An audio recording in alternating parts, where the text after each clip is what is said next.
Hello, welcome to Gardener's World. I'm cutting back this oriental poppy, and I'm doing this for a couple of reasons.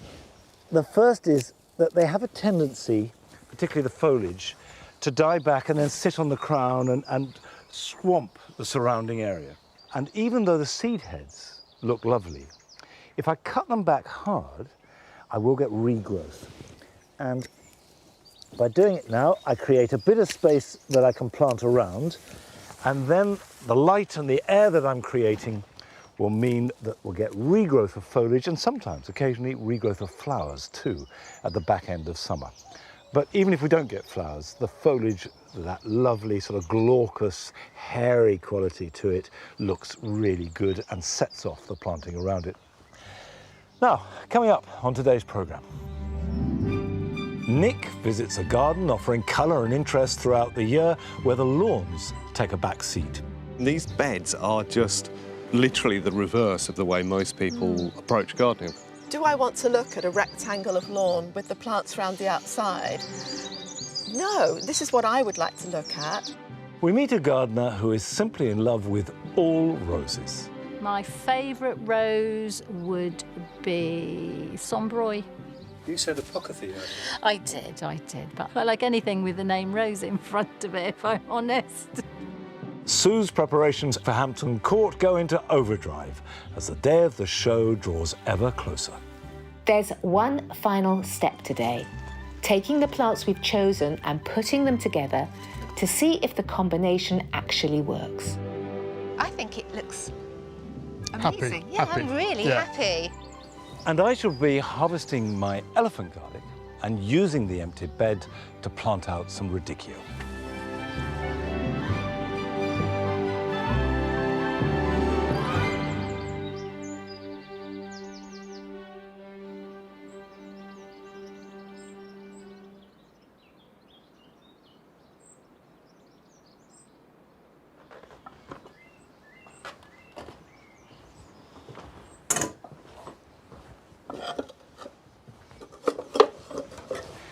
Last week, I planted up these regal pelargoniums as part one of my plan to use this greenhouse to create a particular display in the summer months. And then in the winter months, it houses the succulents, which it does very well. And for those of you who didn't see that, the problem I've been having is that this greenhouse with the vine in it gets very shaded in summer, which is a problem if you're growing tomatoes and chilies, for example. So I've tried to choose plants that will thrive in shade, but also not mind the heat.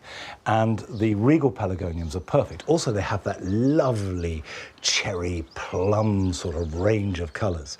And what matches them perfectly are fuchsias.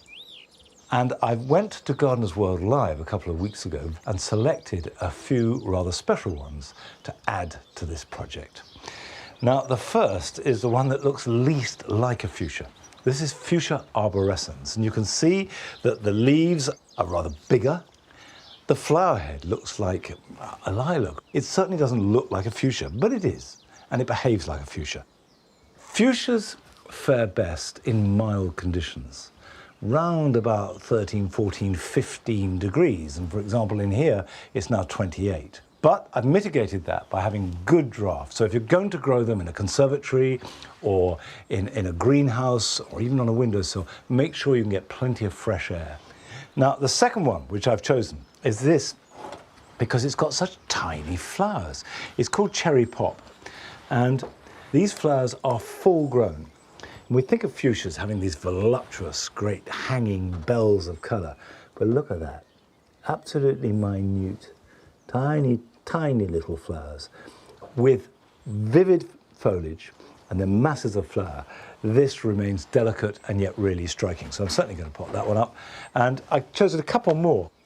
I was attracted to this one, which is called Brian Breary, because of the stems as much as the flowers. Now the flowers are this, again, very delicate, small pink flower. And apparently this will grow to 4 foot tall. And like all fuchsias, this can be cut back hard. That will mean that the new growth will have the best colour. Now, finally, I couldn't resist this. Doesn't look like much, does it? But this is called Patty's Love, and it's got delicate little flowers. It will grow bigger, but I'm growing it for Patty. It doesn't matter what fuchsia you grow, they share mostly the same conditions, which are for fairly cool, slightly shady, but quite moist conditions, and a growing medium that is loose and open, retains moisture, but drains well. Now, I've got a mix here, which is homemade in so much that it's mainly leaf mould, a little bit of sieve garden compost and some coir. But if you take a peat-free compost and just add a bit of perlite, that will do most of the work for you. Let's pot up Briarberry. See, nice healthy plant. Pop that in there like that.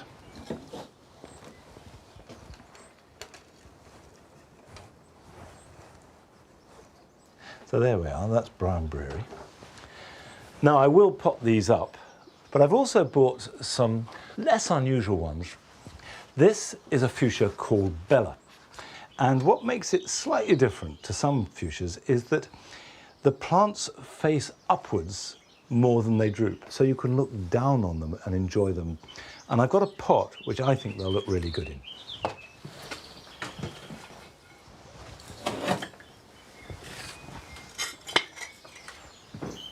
I will stress that all these plants will be perfectly happy outside, perfectly happy growing in a border as much as in pots.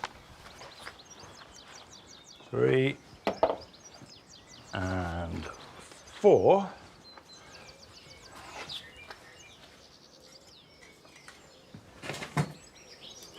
Right, put a little bit more in there. That's good. Well, I think that the combination of the intensity of this colour and the fascination of these really very unusual fuchsias is already making the collection interesting, and I will be adding to them. Now, about 15 years ago, I remember that the winner of the Gardener of the Year competition was a certain Sue Beasley. As a result of that, she went on to establish her own nursery, which now is highly respected. She's also created a garden in which she displays her plants. And Nick went up to see her.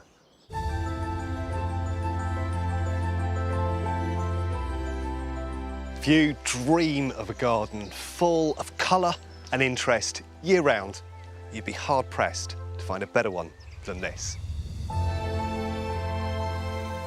Swathes of wispy grasses float in arching sprays, catching the sun, and through their vertical stems, flashes of colour.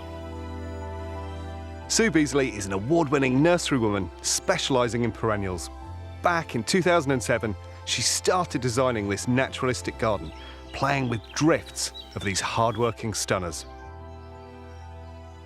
When you arrived at this garden, Sue, it was a blank canvas, right? And this is glorious. So how did you get to this point?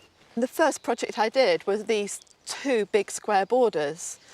Just carved them out of this vast lawn that was here before and got stuck in and planted them up purely with perennials. And actually, most of the key plants that are in here are exactly what I planted in that first year. Wow, well, it looks fantastic. And I mean, these beds are just, they are literally the reverse of the way most people approach gardening. Of course, the bog standard is lawn in the middle, beds pushed out to the outside. It quickly became really obvious that the plants were absolutely thriving. These perennials, which some people say, oh, you have to stake them because they collapse, they don't, because they're out in full light rather than up against a hedge with light on one side. They just stand upright, they don't need staking. I mean, I can see just in front of us here, this geranium, which could, in a traditional side border, flail around and become a bit lanky. Actually, it's being held up by the phloemus and by the baptisia either side of it, and then contrasting beautifully with them in terms of flower form and colour.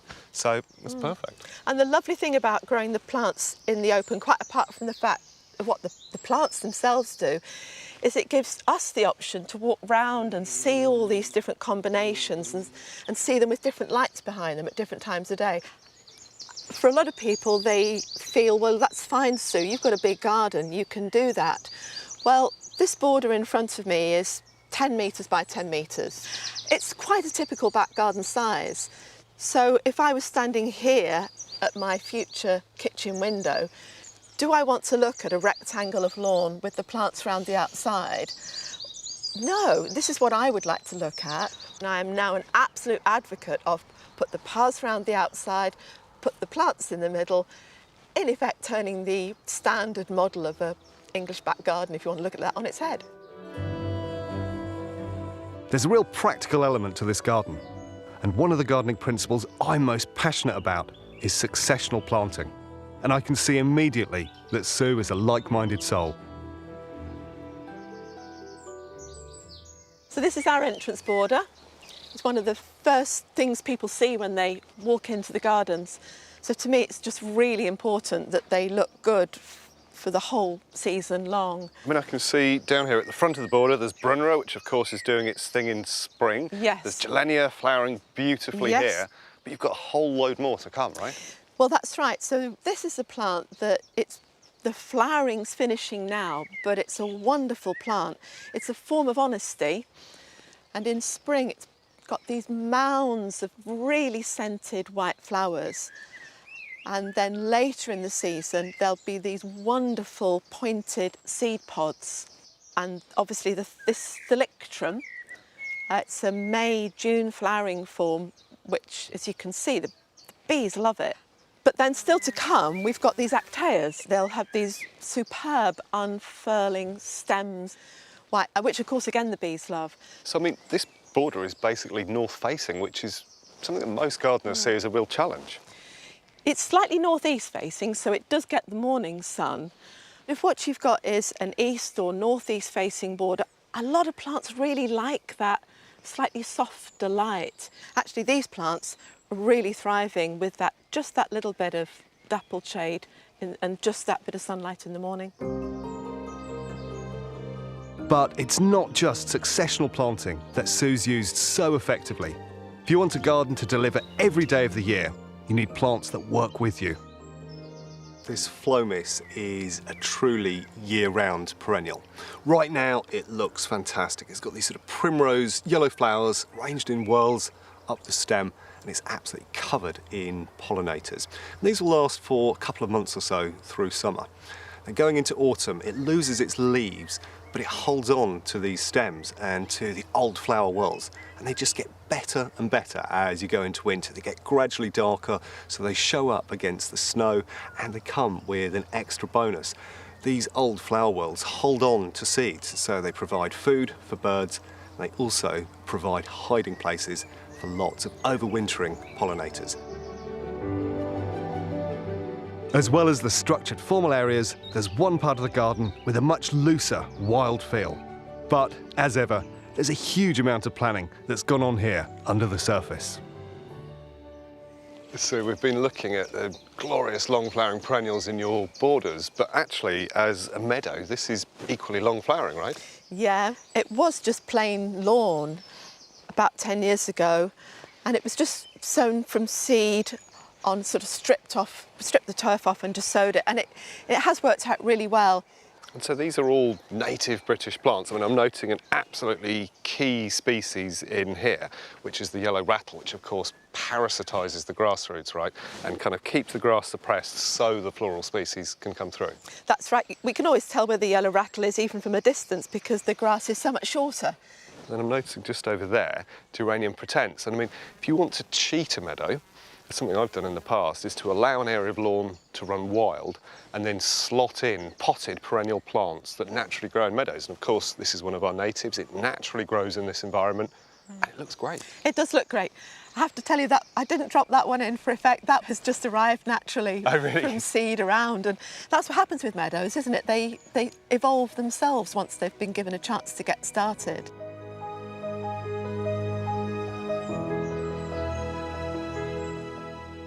I think Sue's garden is incredibly inspiring, but of course it's on a huge scale. However, you can take some of the core principles and use them in much, much smaller gardens.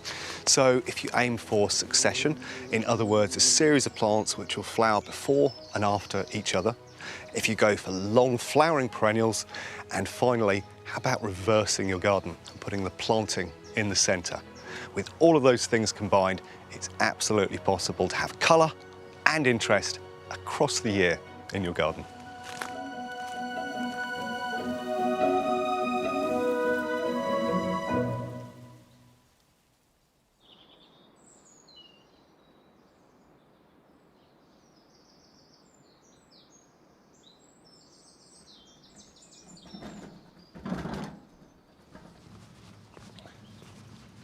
I'm interested in what Sue was saying about plants in full sun need much less staking. Certainly here in the grass borders, we don't stake very much.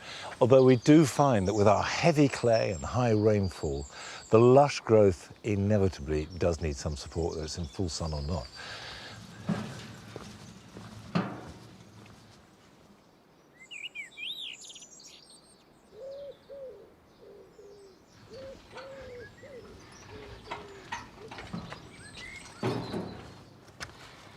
This is a bed of elephant garlic. And now we've reached July, it's time to harvest it. In fact, I could leave it another couple of weeks, but because it's starting to turn yellow, that's a sign that the bulbs aren't getting any bigger. And I need the space, so I'm going to harvest them now. Now, you can see elephant garlic, which is actually technically a leek, is big, much bigger than normal garlic, and milder. And it's become very popular in the Don household. And there's something about the size of these bulbs that is very satisfying. And they break into individual cloves, the bulbs, and they store very well as long as you let them dry. And that is important. So what you do is lift them out with a fork, never yank them out the ground, because when you lift them, you want to keep the roots on them. And that's because the roots are attached to the bulb via a basal plate. And if that gets damaged, then it won't store. So leave the roots on, and then they need to dry thoroughly. Dry so there is no green left at all. And then when it's completely brown, then you can tidy them up, ready to store. And this applies completely to garlic as well as elephant garlic. By growing them in a raised bed, I get better drainage. And you can see these are little bulbules coming off the side of them, and they will create new plants, and do if they're left in the ground. Out you come, there you go.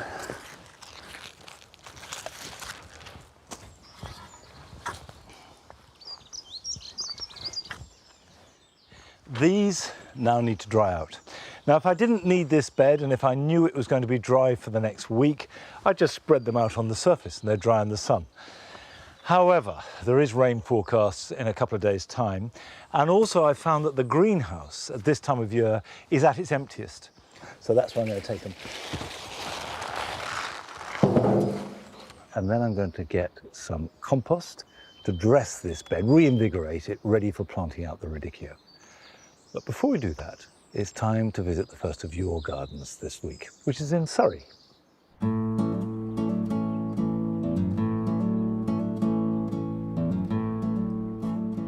Good afternoon, everybody. I'm Sue Smith, and this is my garden.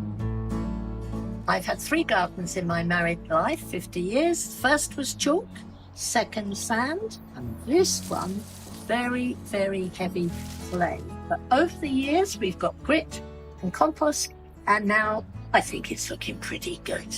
So I'm going to just show you quickly my garden and show you how I use, how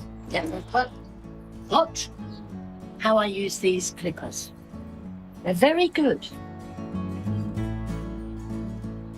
I'm going to show you here. You just have to release it and clip what you're going to clip. Hold on to it. Wonderful. And in the pot. And so I don't have to bend down. I just flip away and get it all sorted. My favourite tool. I do like vegetation that's different. So the hostas, all the other plants give it texture with occasional pop of colour. That's a glorious colour, isn't it?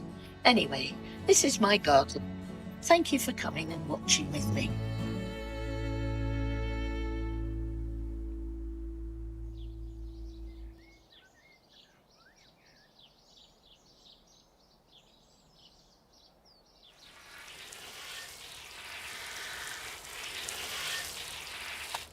Well, I think your garden looks great, Sue.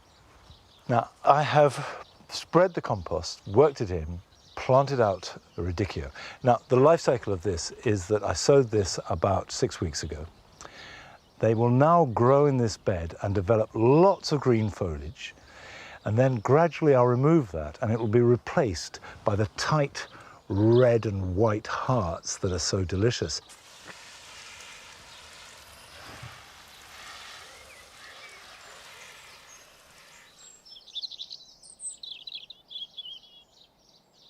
The container veg is doing fine, doing well actually.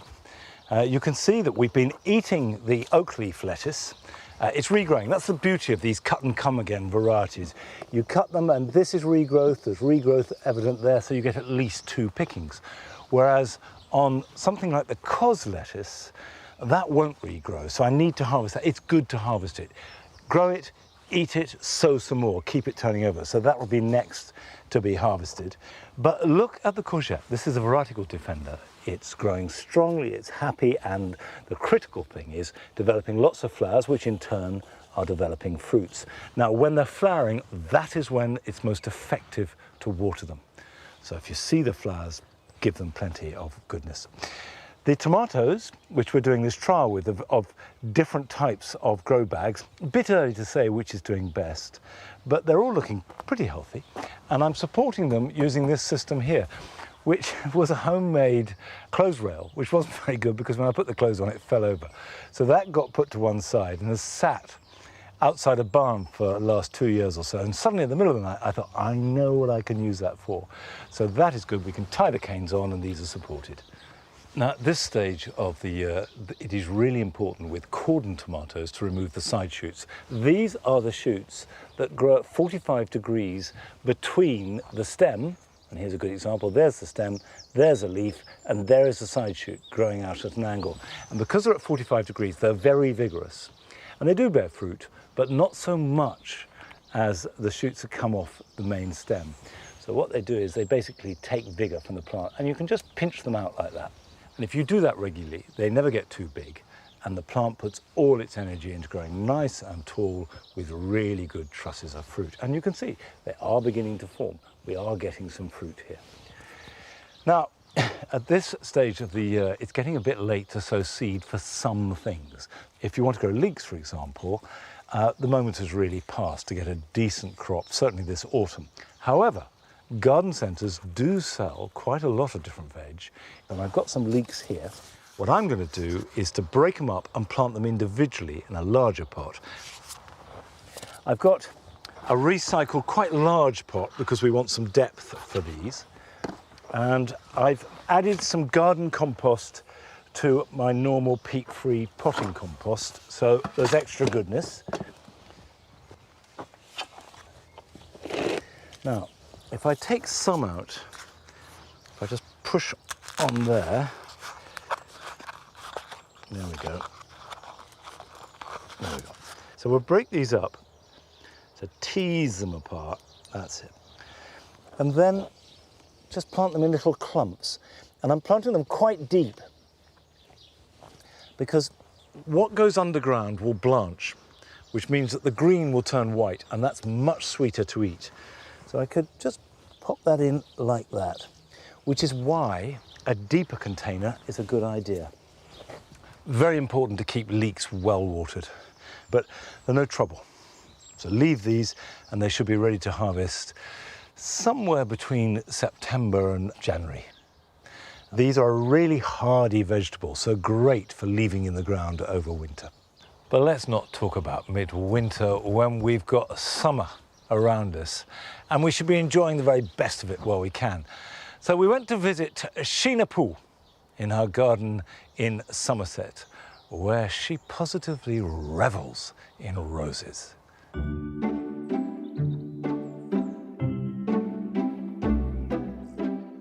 I like roses so much because they're so beautiful, come in so many different colours. There's a rose for every situation, however big your garden, however small.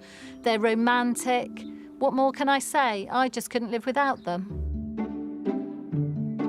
My mum always loved gardening, and especially roses, and I think that was passed on to me.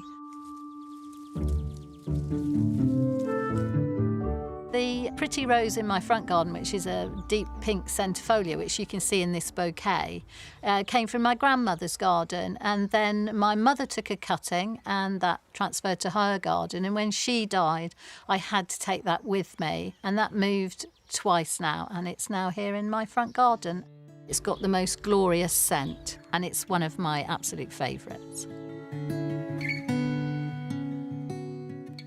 If you're going to transplant a rose from your garden, though, you need to dig that up in February and move it then, and then you'll have the greatest chance of success.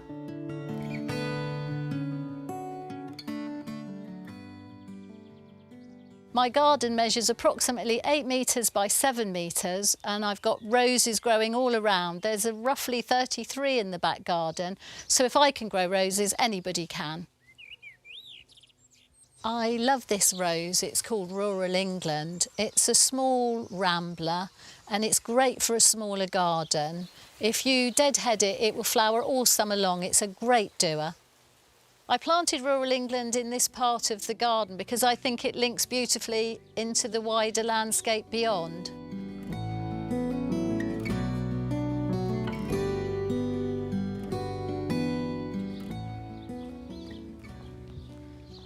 This is another great rose. It's a floribunda called Cream Abundance, and it flowers and flowers its heart out all summer, but you do need to deadhead it. So when I deadhead, I take it back to that first leaf node like that. But don't expect them to flower in the first week. They'll take 3 to 4 weeks to come back into flower, so you have to be patient. It's a beautiful rose. One of my favourite roses of all time.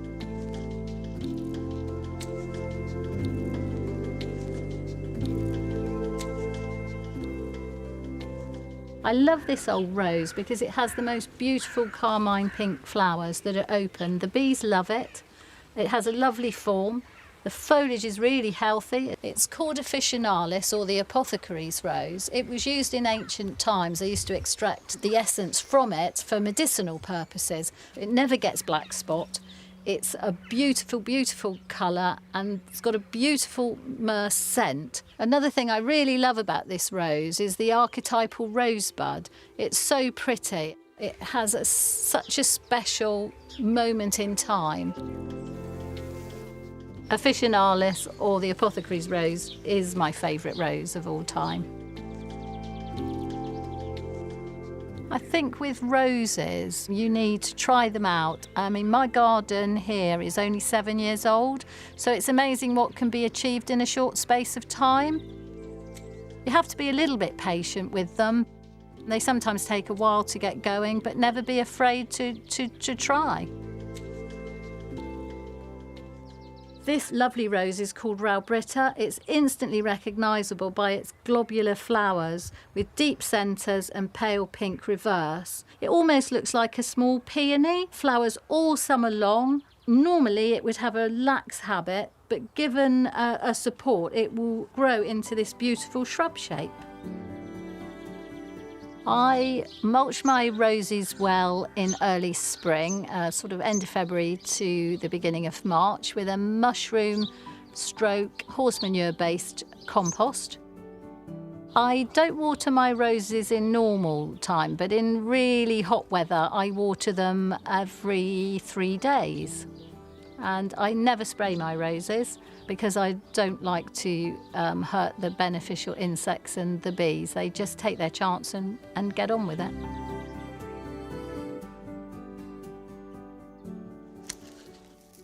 Generally, roses like sunshine.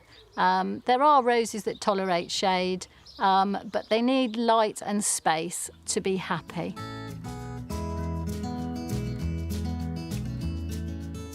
This is Tuscany Superb, a very old rose again, very pretty form, lovely deep crimson flowers. It does remind me of my mother's garden. My mother had upwards of about 40 roses, and so they're special to me. They hold a special place in my heart because of her.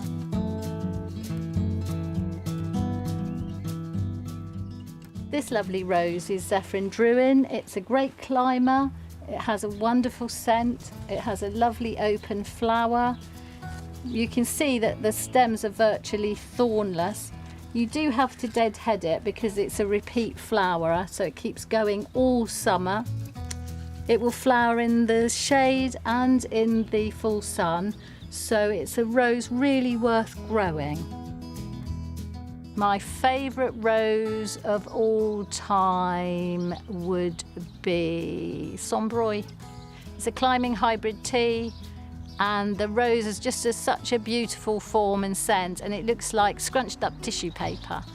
You said apocryphy earlier. I did, but I like anything.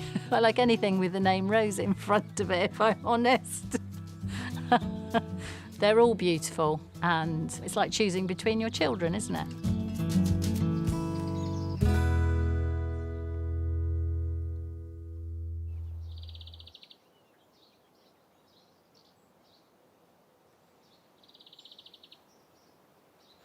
I'm with Sheena on this. It's impossible to choose a favourite rose. There are so many that are wonderful. I tend to say whichever one I'm nearest to at the moment. OK, but right now, this one can be my favourite rose. It is Felicite Perpetuae, and it's completely wonderful.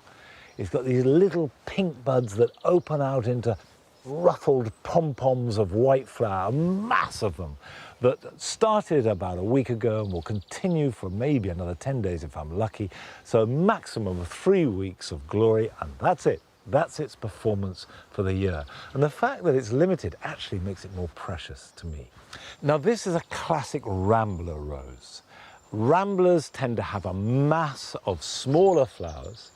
Most of them only flower once in midsummer, and they flower on the previous year's growth. So, for example, this shoot here will bear flowers next year, but there are none on it now. This is a new growth, whereas all these flowers are produced on shoots that grew last summer.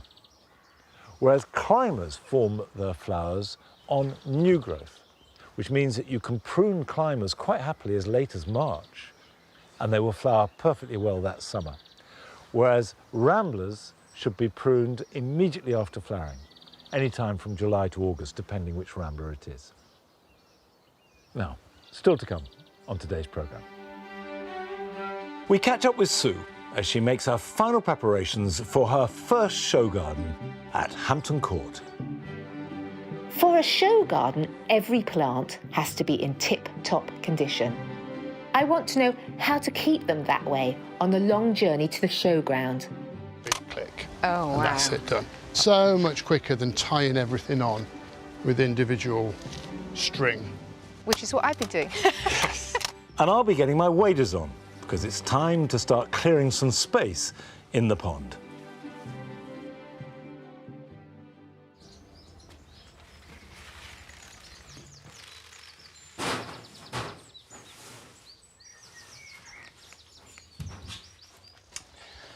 But first of all, we're heading off to the Netherlands for the second film that you've sent to us. Hello, I'm Marcel Bartels from Holland. I've been watching Gardener's World for almost 30 years. This year we made our garden even more beautiful by splitting and replanting all the plants we collected the last 12 years since we lived here. I made the borders from straight lines to curved lines. I made even borders in the middle of the lawn, so you can walk around it and enjoy the view to the flowers and the colors from every side. This geranium, Oxonianum, I divided this spring and is now looking good as a group of flowers.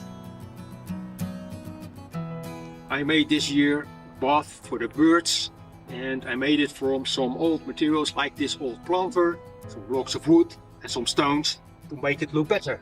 And it's also very nice to see the birds take a bath.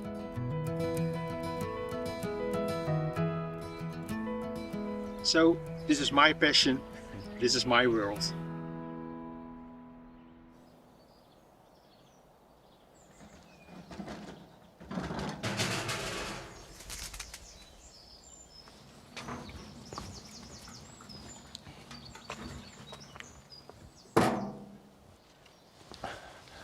Well, thanks very much for sharing your garden, Marcel. And you make the really good point, which is that Although gardens inevitably change, they change from day to day and season to season, the plants grow and the weather changes, sometimes you have to be the agent of change. Sometimes you have to be very proactive. But this part of the garden that goes outside the back door, which we call the spring garden, is the least changed of the whole of Longmeadow. It's remained looking really good in February and March and April and then into May, and by the end of May it's losing its oomph, and by June it's over. So now is the time to do housekeeping for spring plants. Now this geranium, this is Geranium Phaeum, really good for dry, shady spaces. Needs to be cut back hard. It'll be radical, it'll create a lot of space, but it will regrow and will reflower. So just get in here and cut really close to the ground, like that. And we can just pull that out.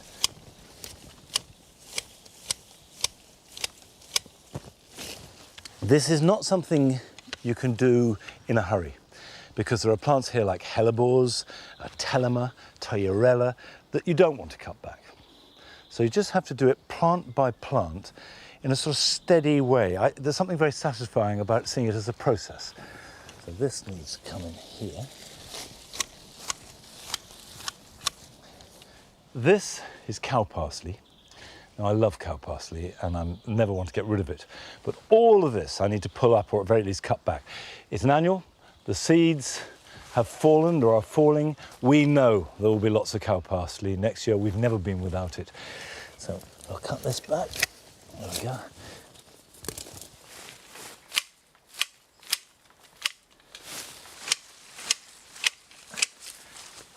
And the crucial thing to remember about all these spring flowering plants is that they flower while there is light.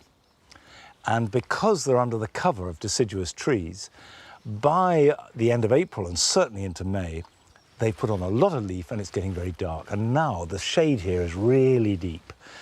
So by flowering in February and March and April, they get whatever light they can.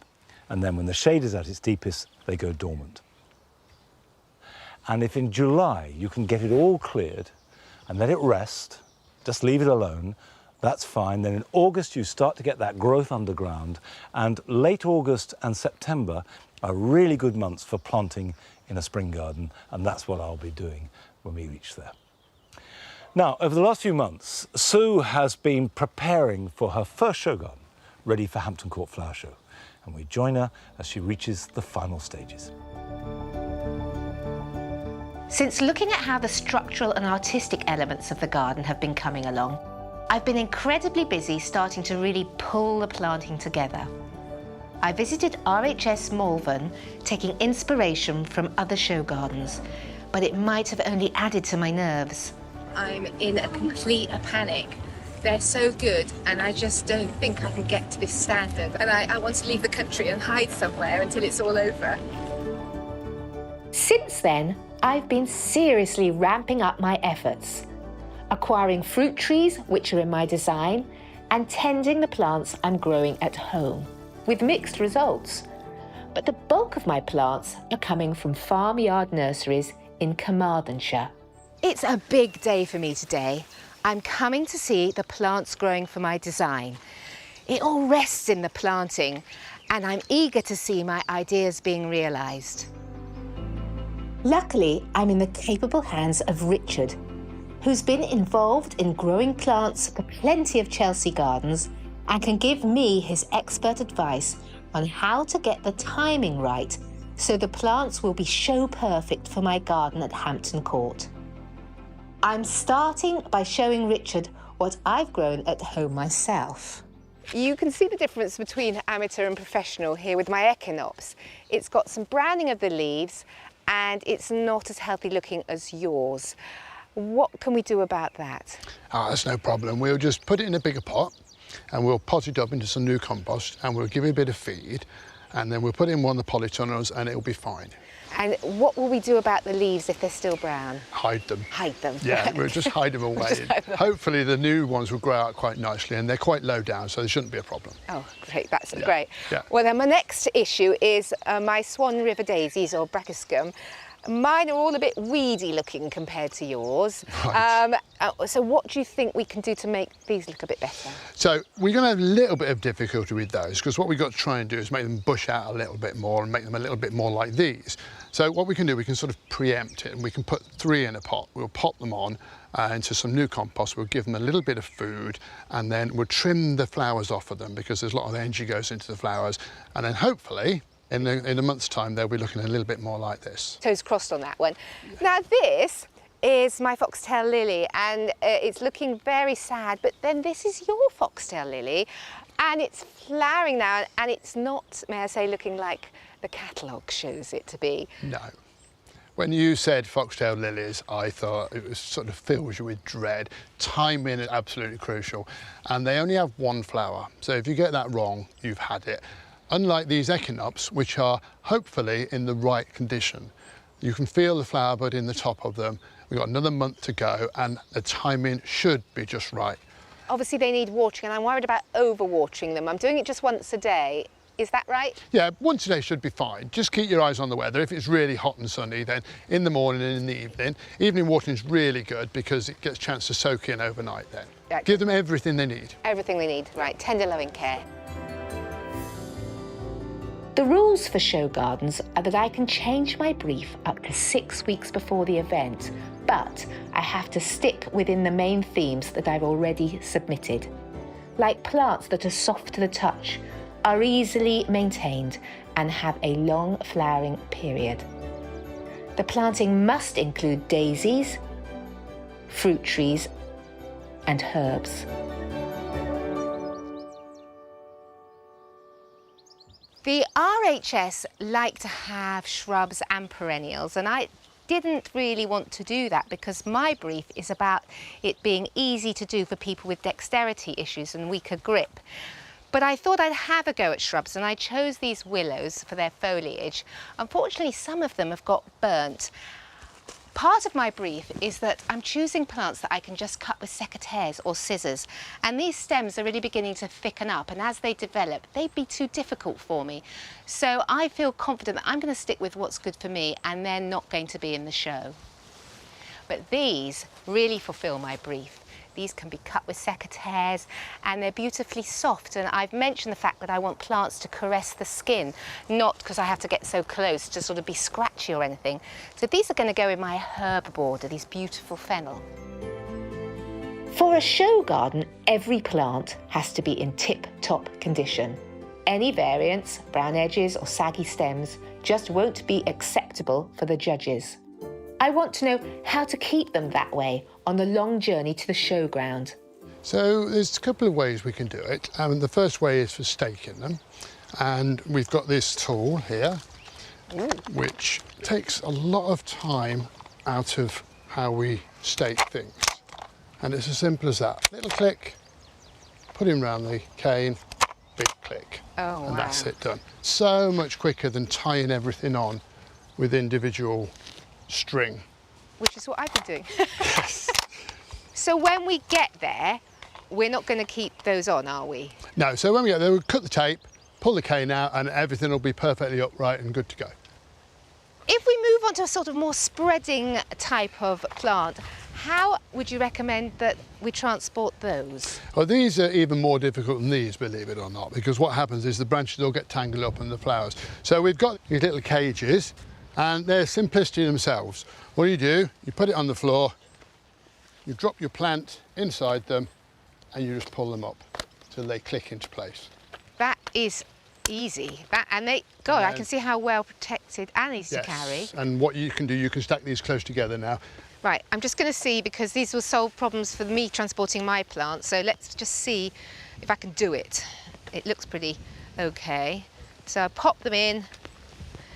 So nothing's damaged, isn't it? It's such a great idea. They're fantastic. And I give it a hoik, and then, so that's really easy and going to solve my problems.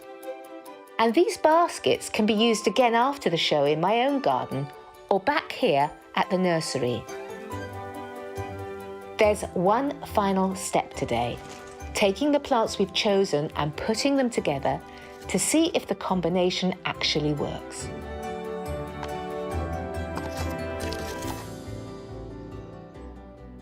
I feel mightily relieved because I couldn't imagine it at all until we've done this. I've just got to think, does it fulfill the brief? And I've got that row of daisies because I need a row of daisies at the back, which will be lovely. All the plants that we've chosen are definitely cuttable with scissors or secateurs. They're all gentle to the touch. And I love the colours. I love the zing of the white and then the lovely purples. I think it looks amazing. Happy. I'm really happy. I'm really pleased with my choices of Gora, Salvias and Cosmos. But there is still one thing missing. For personal reasons, I'd love to find something that offers visitors to my garden a touch of Wales. I wanted to try leeks, but Richard has other ideas. This one is geranium Celtic white. Well, where can it grow? Would it go under a sorbus tree? Would it? Yes, it would. So, it would. Because I haven't got anything to go under the tree. So yes. That would be nice. And that would give this the Welsh contingent, won't it? It will. We need a bit of Wales. We need some We've Wales. got a lot of Wales in this garden. And I think it'll look better than leeks, don't you think? Yeah, lovely, great. Fabulous. Yeah, fab. Well done. Thank you.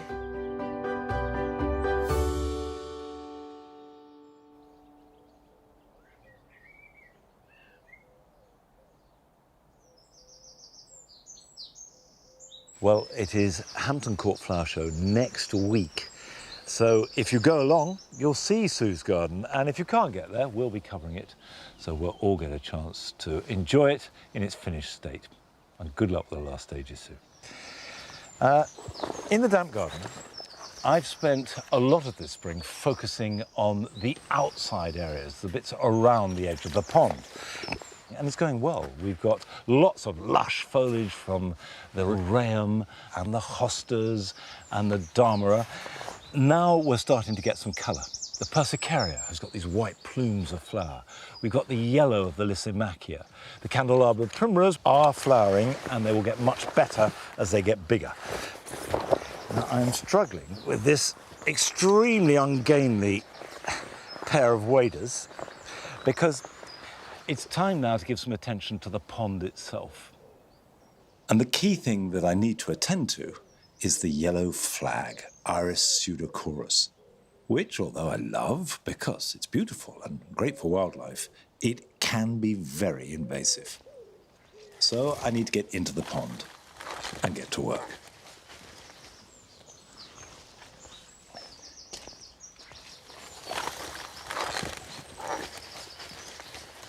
You can see it's quite a mat.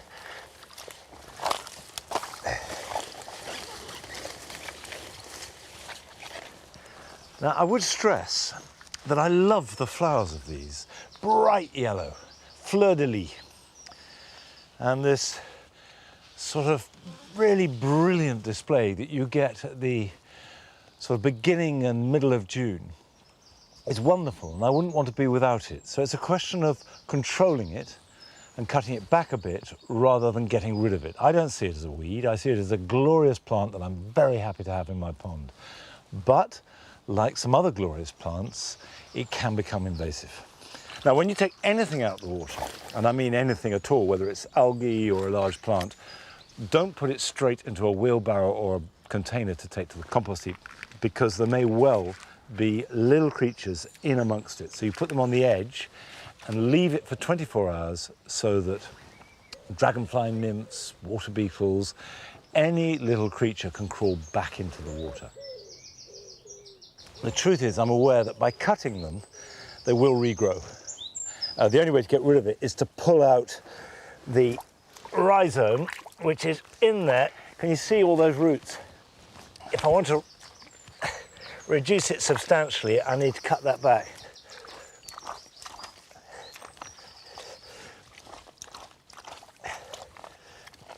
There we go. See that? There you have a mass of root in there, and these great fleshy rhizomes. Can you see where I've cut? There. And that will reduce them a bit. I'm going to work my way around, which is quite tricky because the depths are very variable, and reduce the iris by half. That will open out some space, let more light in, more room for other plants to breathe, but still leave plenty of cover for wildlife and also the beauty of their flowers next spring. And I'll probably have to repeat the process next year too. Now, it's time to visit the last of your gardens. It belongs to a first-time gardener and was filmed last summer.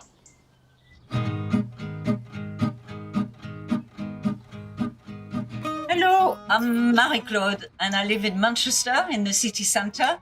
I bought this house 4 years ago. The garden was a builder's dump.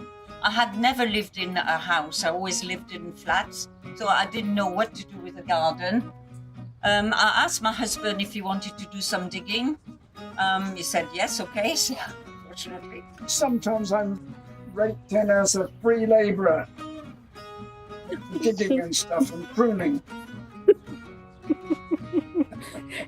The garden is now full and I still go to garden centres. And when I go there, I always go with the intention of not buying because there is no more room in my garden. But I always come back with little plants, maybe sometimes it's bigger. But this is why this garden is full now.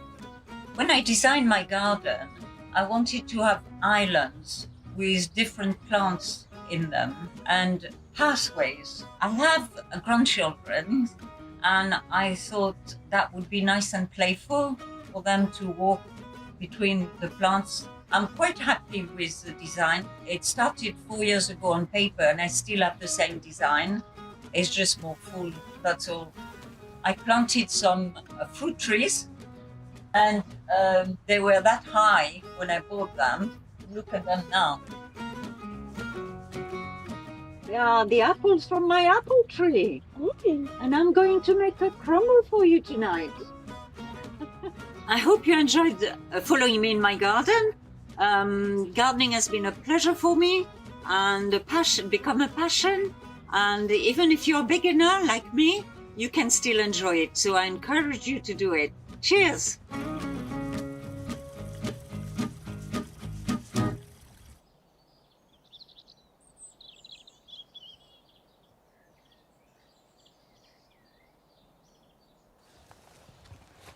Well, thanks for sharing your garden with us, Marie-Claude. And you may have only started it a few years ago, but it looks really good. Now, this revolting bucket is potentially comfrey tea. A month ago, I cut comfrey and stuffed as much as I could get into a bucket, then topped it up with water. And I've left it. It looks truly repulsive. It smells worse, trust me. But it's magic. Comfrey feed is probably the best feed of all for flowers, roots and fruit. It's not what you use to promote vigorous foliage. That needs to be a higher nitrogen feed. This is essentially a potash feed, but so much more than that because it takes up lots of trace minerals. But we need to process it, and that means a process of sieving at this stage. So I've got a fairly coarse sieve going into the bucket. Ugh.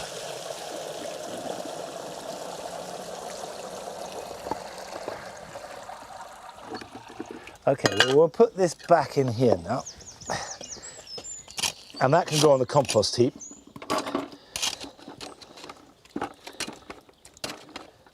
Okay, that's there. I'm going to sieve it again because it's nice to get rid of the smaller bits. So that goes in there.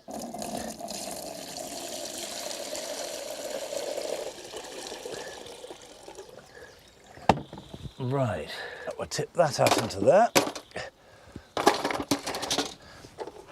So what we have there is a concentrate. I've got a homemade funnel here, which I hope works. And so we will just funnel it into the container. So this needs diluting. And it's easy enough. Just, I've got a watering can which I keep full so it's at the right temperature.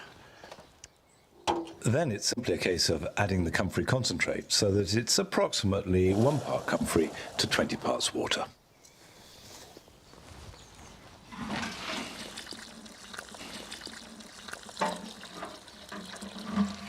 Now, I will give this citrus the whole of this watering can, because with citrus in particular, far better to water them thoroughly once a week than give them a splash every few days. By and large, that's true of all plants too. Give them a soak, not a splash. And if you combine the feed with the watering, that's easy. We have Feeding Friday, when all the major pot plants get a water and a feed. Right, that's my job. Here are yours for this weekend.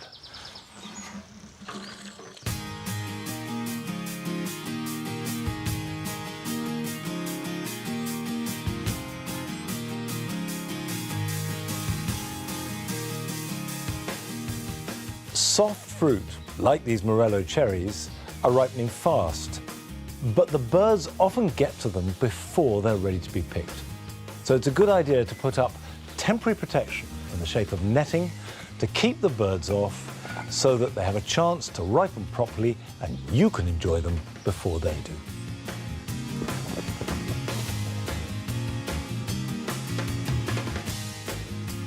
Florence fennel is delicious, but grows best in warm weather. So sow the seeds now, and I think it's a good idea to do it into plugs so you don't have to handle them too much. Put them somewhere warm to germinate, and they should be ready to plant out in about 5 or 6 weeks' time, and then to harvest in September and October.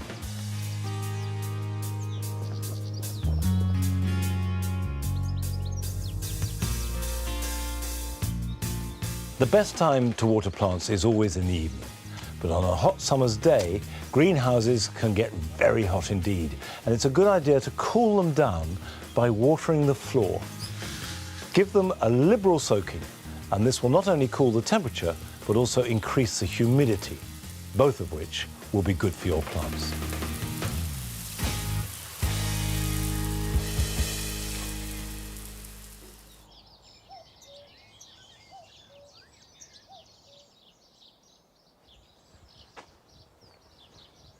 Come on, there's a good girl.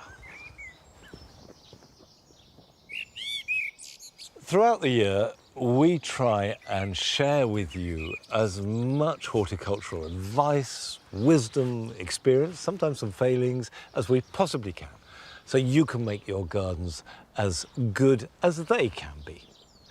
But there comes a point in the gardening year when all of that pales into insignificance around the sheer loveliness of gardens. And now is that moment. So my advice to you, based on a lifetime of horticultural experience, is stop and just enjoy your gardens.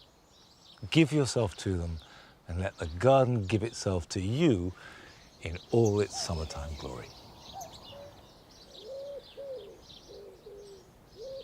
Well, that's it for today. And next week is the RHS Hampton Court Garden Festival. Now, the team will be there, and we have a programme next Thursday at 9 o'clock coming from the flower show. Till then, bye-bye.